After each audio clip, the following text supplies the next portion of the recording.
ಆತ್ಮೀಯ ಯಾಚ್ 16 ನ್ಯೂಸ್ ಅರ್ಥಾತ್ ದೇಶಧಾರಂಭೆಗೆ ಸ್ವಾಗತ. ನಾನು ನಿಮ್ಮವ MI ಅಥವಾ ಮಲ್ಲಪ್ಪ ಜೋತಾವರ್. ಆತ್ಮೀಯರೇ, ಬ್ಯಾಂಕ್ ನೌಕರರ ಮುಷ್ಕರ ಭಾಳ ದಿವಸ ಆಯ್ತು. ನಾವು ಮುಷ್ಕರ ಶಬ್ದ ಕೇಳೋದು ಭಾಳ ಕಡಿಮೆ ಆಗಿಬಿಟ್ಟದು ಇತ್ತೀಚಿನ ದಿನದೊಳಗೆ. ಅದರಾಗ ಓಪನ್ ಮಾರ್ಕೆಟಾದ್ಮೇಲೆ ಮುಷ್ಕರಗಳಿಗೆ ಯಾವುದೇ ಬೆಲೆ ಇಲ್ಲೇನೋ ಅನ್ನುವಂಥ ಪರಿಸ್ಥಿತಿ. ಯಾಕೆಂದರೆ ನಿರಂತರ ಒಂದು ವರ್ಷ ಹೋರಾಟ ಮಾಡಿದವರು ರೈತರು ಆಂದೋಲನ ಮಾಡಿದರು.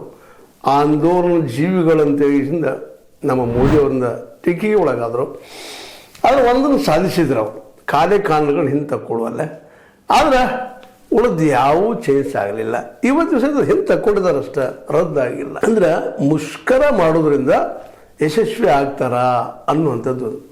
ಯಾಕಂದರೆ ಇವತ್ತು ನಮ್ಮ ಸರ್ಕಾರಿ ಸ್ವಾಮ್ಯದ ಬ್ಯಾಂಕ್ಗಳ ನೌಕರರು ನಮಗೆ ವಾರದಲ್ಲಿ 5 ದಿವಸ ಕೆಲಸ ರೀ, ಇನ್ನು 2 ಸಂಬಳ ರಜಾ ಕೊಡ್ರಿ, ನಾವು ಸ್ಟ್ರೆಸ್ ತೊಗೊಳ್ತೀವಿ, ಬೇಕಾದ್ರೆ ದಿನದ ಒಂದಿಷ್ಟು ನಾವು ಸಮಯ ಹೆಚ್ಚು ಕೆಲಸ ಮಾಡ್ತೀವಿ. ಇದು ಹಿಂದೆ ಒಪ್ಕೊಂಡಿದ್ದಾರೆ. 40 ನಿಮಿಷ ದಿನ ಒಂದು 40 ನಿಮಿಷ ಹೆಚ್ಚು ಕೆಲಸ ಮಾಡ್ತೀವಿ, 40 ನಿಮಿಷ ಹೆಚ್ಚು ಕೆಲಸ ಮಾಡ್ತೀವಿ, ನಾವು ಶನಿವಾರ ರವಿವಾರ ಸೂಟಿ ಕೊಡ್ರಿ ಅಂಥೇಳಿ state bank of India, Punjab national bank, bank of Baroda ಇವೆಲ್ಲ ಸೇರಿದಂಗೆ ಸರ್ಕಾರಿ ಸ್ವಾಮ್ಯದ ಎಲ್ಲ ಬ್ಯಾಂಕ್ಗಳು ಇವತ್ತು ಸ್ಟ್ರೈಕ್ ಮಾಡೋದಾರ. ನಮಗೆ ಕೆಲಸ ಕಡಿಮೆ, ಪಗಾರ ಹೆಚ್ಚ ಅನ್ನುವಂಗೆ. ಇಲ್ಲಿ ಪಾಪ ಅವ್ರು ಬಯಸೋ ತಪ್ಪೇನಲ್ಲ. ಯಾಕಂದ್ರೆ ಅವ್ರಿಗೂ ಸ್ವಲ್ಪ ಫ್ರೀ ಬೇಕಲ್ಲ. ದಿನ ದುಡಿದು ಅಂದ್ರೆ ಅವ್ರಿಗೆ ಬೇಜಾರಾಗಿರ್ತದೆ. ಮೆಂಟಲ್ ವರ್ಕ, ದುಡ್ಡಿನ ವ್ಯವಹಾರ ಸಹಜದ ಬೇಡ್ತಾರೆ. ಆದರೆ ಇದೆಲ್ಲ ನಮಗೆ ಸಾಧ್ಯ ಅದನ ಅಂತೇಳಿ ನಮ್ಮ ಜನಸಾಮಾನ್ಯರಿಗೆ ಇರ್ತಂತ ತೊಂದರೆ ಆಗಲಿಕ್ಕಿಲ್ವಾ. ವಿಶೇಷವಾಗಿ ದೇಶದೊಳಗೆ ಬ್ಯಾಂಕಿನ ಜೊತೆ ವ್ಯವಹಾರ ಮಾಡೋರಿಗೆ ಬಹಳ ಕಡಿಮೆ. ಏನೋ ಇವರು ನಮ್ಮ ಮೋದಿಯವರು ಏನೋ ಜೀರೋ ಅಕೌಂಟ್ ಅಂತೇಳಿ ಏನೋ ತೆಗಿಸಿದ್ರು ಮಾಡಿದರು. ಹೋಗಿ ತೆಗಿಸಿ ಬಂದವ್ರಿಗೆ ಪಾಪ ಅವ್ರ ಅಕೌಂಟ್ ನಂಬರ್ ಸಹಿತ ಪಾಸ್ಬುಕ್ ಎಲ್ಲ ಗೊತ್ತಿಲ್ಲ ಭಾಳ ಜನರಿಗೆ. ಈ ಪರಿಸ್ಥಿತಿ ಇದೆ ದೇಶ. ಅದು middle class, lower middle class ಮಂದಿಗೆ ಸ್ವಲ್ಪ ಒಕ್ಕಲ್ತನದಲ್ಲೇ ಭೂಮಿ ಇದ್ದವರು ಏನು ಬ್ಯಾಂಕಿನ ಸಾಲ ತೊಗೊಳೋರು ಅಕೌಂಟ್ ಬಿಟ್ಟರೆ ಉಳಿದವ್ರು ಪಾಪ ಬ್ಯಾಂಕ್ಗಳೇ ತಪ್ಪು ಸಹಿತ ನೋಡೋದಿಲ್ಲ. ಅಂಥ ಪರಿಸ್ಥಿತಿ ದೇಶ ಆಗೈತೆ. ಯಾಕೆ ದುಡ್ಡು ಎಲ್ಲ ಕಡೆ ದುಡಿದಿಲ್ಲ ರೀ, ಎಲ್ಲ ಕಡೆ ಹೋಗೋದು ಇಲ್ಲ. 90% ಜನರ ಕೈಯೊಳಗೆ ದುಡ್ಡು ಕ್ಯಾಶ್ ಆಗಿ ಹೋಗ್ತದೆ. ಅದು ಎಷ್ಟು ದಿನಕ್ಕೆ 500 ರೂಪಾಯಿ ಪಗಾರೋ, 400 ರೂಪಾಯಿ ಪಗಾರೋ, 300 ರೂಪಾಯಿ ಪಗಾರೋ ದುಡ್ದಾಗ ಮುಂಜಾನೆ ಸಾಯಂಕಾಲ ದುಡ್ದಾಗ 500 ರೂಪಾಯಿ ಅದ್ರಾಗ ಊಟ ಮಾಡಿ ಮತ್ತು ಅದಕ್ಕೆ ಸೆರೆ ಕಟ್ಟಿ ದುಡ್ಡು ಹಾಕಿ ಸಾಲ ಇರ್ತದೆ ಪಾಪ. ಚೆನ್ನಾಗಿ ಕಲಿಸ್ಬಿಟ್ಟಿವಿ ನಾವೆಲ್ಲ. ಇಲ್ಲ ಅದಕ್ಕೆ ದುಡ್ಡು ಹಾಕಿ ಉಳಿದು ಎಷ್ಟಾಗೋದ, ಉಳಿತಾಯ ಎಷ್ಟಾಗೋದ ಮನುಷ್ಯಂದು ಅಕ್ಕಿ ಒಂದು ಸೇವೆ ಕೊಡ್ತಾರತ್ತ ನೋಡಿ. ಏನೋ ಕೊಟ್ಟು ವರ್ಷದ ಎಷ್ಟು ಉಳಿತಾಯ ಆಗೋದು. ಮನೆ ಮಂದಿಲ್ಲ ದುಡಿದ್ರು ದಿನಕ್ಕೆ 1,000 ರೂಪಾಯಿ ದುಡಿಕೆ ಆಗೋದಿಲ್ಲ ಅವ್ರದ್ದು. 1,000ದಾಗ ಮನೆ ಖರ್ಚಿಗೆ ಇವತ್ತು ಸಿಕ್ಕಾಪಟ್ಟು ದುಡ್ಡಿದ ಮಾರ್ಕೆಟ ಎಷ್ಟು ಉಳಿತದ. ಅವ್ರು ಬಂದು ಬ್ಯಾಂಕ್ನಾಗ ಎಂದು ಇದು ಮಾಡೋರ್ದಾರ. ಇರೋರು ಒಂದು 20 ಜನ ಇದ್ದಾರೆ. ಆ ಜನರಿಗೆ ಸಹಿತ ಇವತ್ತು ತೊಂದರೆ ಆಗ್ತದೆ ಇದರಿಂದಾಗೆ. ಸ್ವತಂತ್ರವಾದ ಮೀಡಿಯಾಗೆ ಬೇಕಾಗಿರುವುದು ಸ್ವತಂತ್ರ ಧ್ವನಿ. ಆ ಸ್ವತಂತ್ರ ಧ್ವನಿ ಉಳಿಸಲು ನೀವು ಮಾಡಬೇಕಾದದ್ದು ಇಷ್ಟೇ. ಅದೇನಪ್ಪಾ ಅಂತಂತಂದ್ರೆ ನಿಮ್ಮ ಕೈಲಾದಷ್ಟು ಸಹಾಯ ಈ ಚಾನಲ್ಗೆ ಮಾಡಿ ಹಾಗೂ ನಿಮ್ಮ ಧ್ವನಿಯನ್ನು ಕಾಪಾಡಿಕೊಳ್ಳಿ. ವಾರ 2 ದಿವಸಪ್ಪ ಅಂತಂದ್ರೆ ತೊಂದರೆ ಆಗ್ಲಿಕ್ಕಿಲ್ಲ. ನೀವೆಲ್ಲ ಹೇಳ್ತೀರಿ ದಿನಕ್ಕೆ 40 ನಿಮಿಷ ನಾವು ಹೆಚ್ಚು ಮಾಡಿ ಹೋಗ್ತೀವಿ ಸೇವಾ ಅಂತೇಳಿ. ಆದರೆ 40 ನಿಮಿಷ ಈ ನಾವು ಹೇಳೋದು ಏನಪ್ಪ ಅಂತ ಈ ಸಂದರ್ಭದಲ್ಲೇ ಈ ದಿನದ 40 ನಿಮಿಷ ಹೆಚ್ಚು ಮಾಡ್ತೀವಿ ಅನ್ನೋಕ್ಕಿಂತಲೂ 2 ದಿನ ಸುಟಿ ಇದ್ದಾರಲ್ರಿ. ಈಗಾಗಲೇ ಸುಟಿಗಳಿದ್ದಾವೆ ಬ್ಯಾಂಕರ್ಸ್ಗಳಿಗೆ. ವಾರದಾಗ 1 ಪ್ಲಸ್ ಶನಿವಾರ ತಿಂಗಳ 2 ಅದು ಮತ್ತು ಅವು ಮತ್ತು ಬೇರೆ ರಜೆಗಳಿದ್ದಾವೆ. ಹೀಗಾಗಿ ಅದೇ ಲೆವೆಲ್ಲ ಬೇಡ. ಈ ಅಷ್ಟು ನಾವು ವಿಚಾರ ಮಾಡಿ ಸಹಿತ ತಿಂಗಳಿಗೆ ಎಷ್ಟಾಯಿತು 4 + 2 6 ಸೂಟಿಗಳಾದವು. ಆ 6 ದಿನಗಳ ಕೆಲಸ ನಿಶ್ಚಿತವಾಗಿ ಏನೋ ಆಗಿರ್ತದೆ, ಬೇಕಾಗ್ತದೆ, ದುಡ್ಡಿನ ವ್ಯವಹಾರಗಳು ಇರ್ತಾವೆ. ಆ ಸಂದರ್ಭದಲ್ಲಿ ಈ ನ್ಯಾಷನಲೈಸ್ ಬ್ಯಾಂಕ್ಗಳಿಂದ ದುಡ್ಡು ಸಿಗುವುದಿಲ್ಲ ಅಥವಾ ಮತ್ತೆ ನಾವು ವ್ಯವಹಾರ ಮಾಡಲಿಕ್ಕೆ ಆಗೋದಿಲ್ಲ ಅನ್ನುವಂಥ ಕಷ್ಟ. ಅದು ಕಷ್ಟ ಆಗ್ತದೆ. ಆದ್ರೆ ಒಂದು ಏನು ಸಮಾಧಾನಪ್ಪ, ಇದು ಇಂಥ ಘಟನೆ ನೋಡಿದಾಗ, ಈ ಸ್ಟ್ರೈಕನ್ನು ನೋಡಿದಾಗ, ಈ ಪ್ರೈವೇಟೈಸೇಷನ್ ಮಾಡಿ ಚಲೋ ಏನೋ ಒಂದು ಮನಸ್ತದ. ಈಗ ನೋಡಿರಿ ಪ್ರೈವೇಟ್ ಎಲ್ಲ ಈ ಬ್ಯಾಂಕ್ಗಳು ICICI ಬ್ಯಾಂಕ್ ಆಗಿರ್ಬೋದು, HDFC ಆಗಿರ್ಬೋದು, ಇನ್ನುಳಿದು ಎಲ್ಲ ಆಕ್ಸಿಸ್ ಆಗಿರ್ಬೋದು, ಇಂಥೆಲ್ಲ ಬ್ಯಾಂಕ್ ಏನು ಮಾಡ್ತಾರಪ್ಪ ಇವೆಲ್ಲ ಸ್ಟಾರ್ಟ್ ಅದಾವೆ. ಪಾಪ ಮುಂಜಾನೆ ಸಾಯಂಕಾಲ ಪಾಪ ಓಡಾಡ್ತಿರ್ತಾರೆ. ಗ್ಯಾರಂಟಿ ಇರೋದ್ರಲ್ಲಿ ನೌಕರಿ ಪಾಪ ಊರಿಗೆ ಅಲ್ಲಿ ಕೆಲಸ ಮಾಡೋದು ಅವ್ರಿಗೆ ಇಷ್ಟು ವಸೂಲಿ ಮಾಡಿದ್ರೆ ಇಷ್ಟ, ಈ ರೀತಿ ನೀವು ದುಡ್ಡು ಹಂಚಿದ್ರೆ ಇಷ್ಟ. ಏಕೆ ಅವ್ರಿಗೆಲ್ಲ ಒಂದು ಲಿಸ್ಟ್ ಮಾಡಿಬಿಟ್ಟಿರ್ತಾರೆ. ಮೊದಲಿನಂಗೆ ಬ್ಯಾಂಕ್ದೊಳಗೆ ಪರ್ಮನೆಂಟ್ ನೌಕರಿ ಯಾಕೆಂದ್ರೆ ಕಡಿಮೆ ಹೋಗಿದ್ದಾರೆ. ಎಲ್ಲ ನ್ಯಾಷನಲ್ ಬ್ಯಾಂಕ್ಗಳೆಲ್ಲ ಮರ್ಜ್ ಮಾಡಿ ಹೋಗಿದ್ದಾರೆ ಇರುವುದ್ರೊಳಗೆ. ಯಾಕೆಂದ್ರೆ 12-13 ಲಕ್ಷ ಇದ್ದಂತಹ ಈ ವರ್ಕರ್ಸು ಇವತ್ತು 7-8 ಲಕ್ಷ ಬಂದು ಹಂಚಿದ್ದಾರೆ. ಅದನ್ನು ಕಟ್ ಮಾಡೋ ವಿಚಾರದಲ್ಲಿದ್ದಾರೆ. ಯಾಕಂದ್ರೆ ಪ್ರೈವೇಟ್ದಲ್ಲಿ ಕೊಟ್ಟು ಹೋದ್ರೆ ಅಲ್ಲಿ ಯಾರು ಬಡದಾಡ್ತು ಹೋಗಲ್ಲಪ್ಪ ಅಂತೇಳಿ.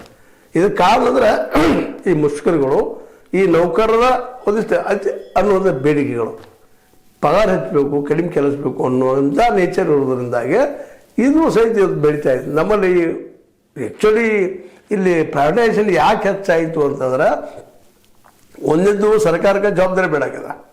ಸರ್ಕಾರದ ಎಲ್ಲರ ಜವಾಬ್ದಾರಿ ಹೊರದು ಬೇಕಾದ್ರೆ ಅಧಿಕಾರ ಬೇಕು, ಆರಾಮ್ಸರಿ ಅಡ್ಡಾಡಬೇಕು, ಮಾಡಬೇಕು, ಏನು ಟ್ಯಾಕ್ಸ್ ತೊಗೊಂಡು ನಮ್ಮ ಪಾರ್ಟಿ ಫಂಡ್ ಪಡ್ಕೋಬೇಕು, ತಾವು ಶ್ರೀಮಂತರಾಗಬೇಕು, ಅಷ್ಟೇ ಮನಸ್ಥಿತಿ ಇವತ್ತು ಬೆಳೆದ್ಬಿಟ್ಟದ.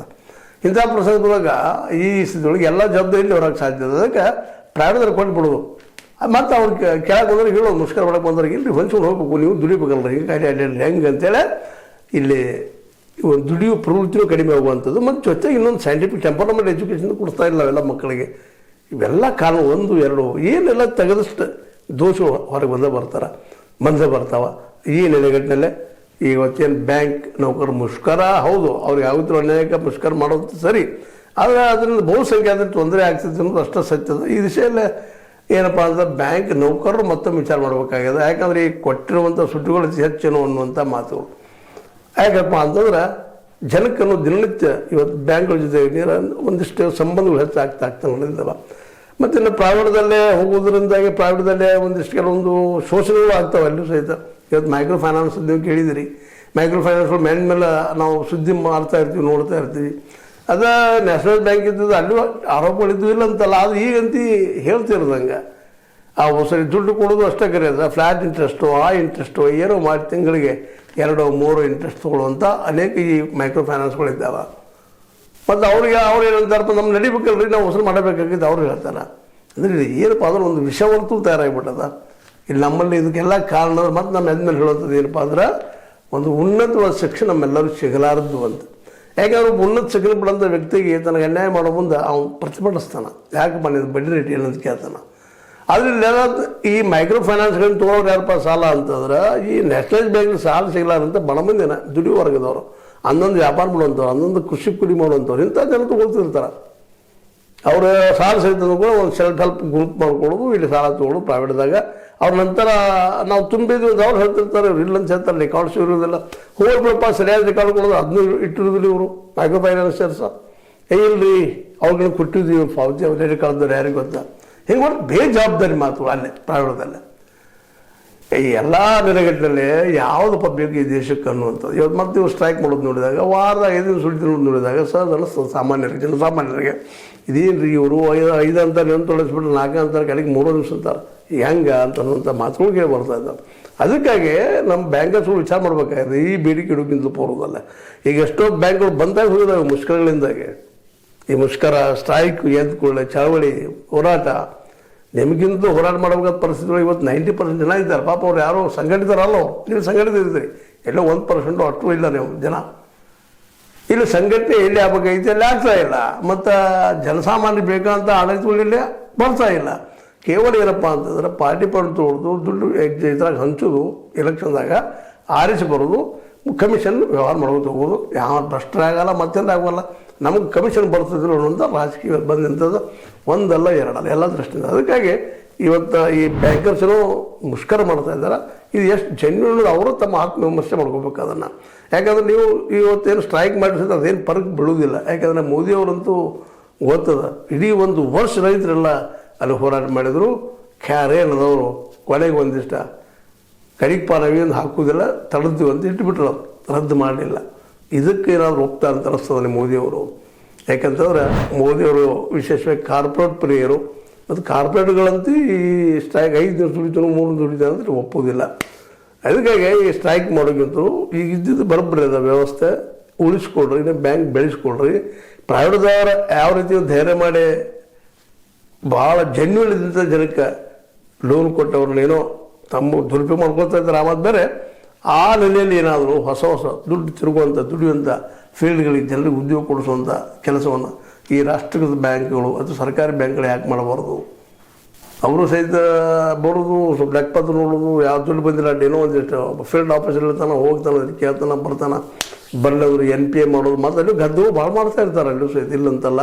ಅದ್ರ ಬಗ್ಗೆ ಒಂದು ಡಿಸ್ಕಷನ್ ಮಾಡಬೇಕಾಗಿದೆ. ಏನು ಮಾಡ್ತಾರೆ, ಹೆಂಗೆ ಬ್ಯಾಂಕರ್ಸ್ಗಳು ನಮ್ಗೆ ಬೇಕಾದವ್ರು ಹೆಂಗೆ ದುಡ್ಡು ಸಾಲ ಕೊಡೋ ಸಹಿತ ಯಾವ ರೀತಿ ಪರ್ಸನಲ್ ವ್ಯವಹಾರಗಳು ಮಾಡ್ತಾರೆ, ಇವು ಸಹಿತ ಇಲ್ಲಿ ನಡೀತಾ ಇದ್ದಾವೆ. ಇದನ್ನೆಲ್ಲ ಚರ್ಚೆ ಮಾಡಬೇಕಾಗಿದೆ. ಅದನ್ನೇ ಇರಲಿ ಈಗ ಬ್ಯಾಂಕ್ ನೌಕರರೇನೋ ಕೇಳ್ತಾ ಇದ್ದಾರೆ 5 ದಿವಸ, ಸಾಧ್ಯನಾ ಅದು 5 ದಿವಸ ಕೊಡಲಿಕ್ಕೆ ಅನ್ನೋದನ್ನು ಎಲ್ಲರೂ ಚರ್ಚೆ ಮಾಡಬೇಕಾಗ್ಯದ. ಪಾಪ ಯೋಗ್ಯ ಇದ್ದರೆ ಕೊಡುವುದಕ್ಕಿನ್ನದ. ಯಾಕಂತಂದ್ರೆ ಈ ಒಬ್ಬರ ಮೇಲೆ ಹಚ್ಚಿ ಭಾರ ಆಗೋದು ಚಲೋ ಅಲ್ಲ ಅಂತ ಒಂದು ಅನಿಸ್ತದ. ಬಟ್ ವಾರದಾಗ 5 ದಿವಸ ದಿನಕ್ಕೆ 40 ನಿಮಿಷ ಹೆಚ್ಚು ಮಾಡ್ಕೊಳ್ಳೋ ಒಂದು ಏನು ಅವ್ರ ಬೇಡಿಕೆ ಅದ, ಅದು ಯೋಗ್ಯದನ ಜನಸಾಮಾನ್ಯ ತೊಂದರೆ ಆಗಿರಕ್ಕಿಲ್ವಾ, ಇದನ್ನೆಲ್ಲ ನೀವು ಚರ್ಚೆ ಮಾಡಲಿ ಅಂತ ಹೇಳ್ತಾ, ಇದು ಲೈಕ್ ಆಗಿರ್ಬೋದು, ಲೈಕ್ ಮಾಡಿ, ಶೇರ್ ಮಾಡಿ, ಕಮೆಂಟ್ ಮಾಡಿ, ಜೊತೆ ಸಬ್ಸ್ಕ್ರೈಬ್ ನಿಲ್ಲಿಸಬಾರ್ದು. S16 ನ್ಯೂಸ್ ಅರ್ಥ ಸಿದ್ದರಾಮಯ್ಯ ಸತ್ಯದ ಕೈಗಂಡಿ ವಂದನೆಗಳು.